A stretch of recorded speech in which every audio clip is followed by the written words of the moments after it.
What happens when young people recognize that they have power in their hands to impact change in their communities? It's hard to just have a few conversations and say, you can build the future. The first step is to have them recognize that they have this power right here. I'm Craig Desmond. I'm a woodworker and the founder of Ecotone. Ecotone is a design and build firm where we design and build spaces for individual and community wellness, as well as running an apprentice training program. I aim to help by teaching young people how to have the skills and the agency to recognize their own power to design and build the cities that they want to live in.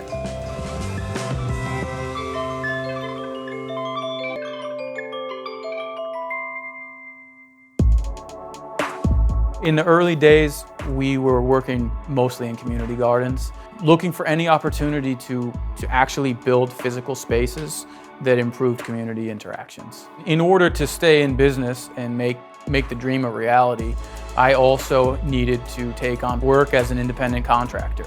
I was the fence guy, I was the deck guy, I was the garden guy, and there was a tie-in between building gardens and building community gardens, and building outdoor spaces was kind of an easy step into community building.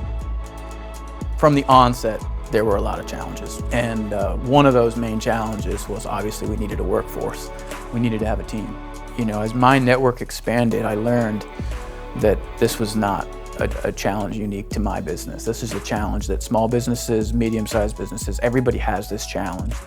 Today, in construction in New York City, there's a lot of red tape and liability, exposure, risk. There's the legality of having a 20-year-old, an 18-year-old young person on a real job site in the city. I'd rather just hire the 30-year-old guy who's got 10 years experience and pay him more, because I don't want to take that on. So there's this apprehensive idea about hiring entry-level people that's making it even harder for young people to get in. So I learned we needed to have a formalized apprentice training program. It was a church that offered us their backyard to run the first real formal apprentice training program. Then, as soon as I had pressure on me to do the jobs that I had lined up to make money and keep this thing all going, I had the kids from the training to pull from.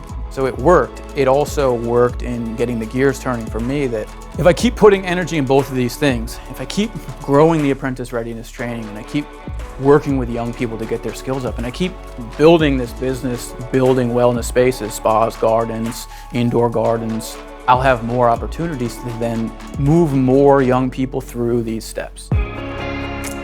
So the apprentice readiness training today is a 40-hour hands-on training program where apprentices learn the skills they need to enter an apprenticeship safely. They learn basic command over hand tools, safe use of PPE, hard hats, high-vis workwear, and more importantly, we're working on some of the soft skills that are needed in a construction environment. So punctuality, work ethic, the values that go into what it takes to be in this industry.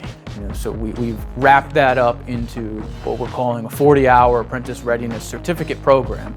So today, in conjunction with running the Apprentice Readiness Training Program, we have active apprentices on job sites in and around the boroughs of the city.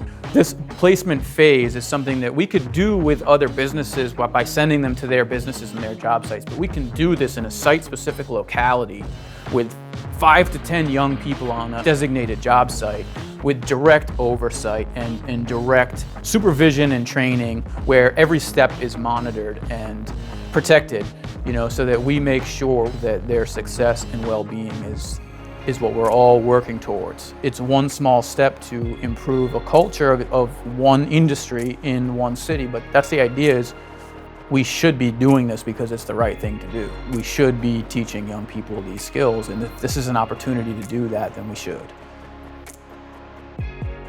This is about building the community. This is about building the future. This is about having a vision and a path that's going to be very difficult, but if you recognize you can, you will.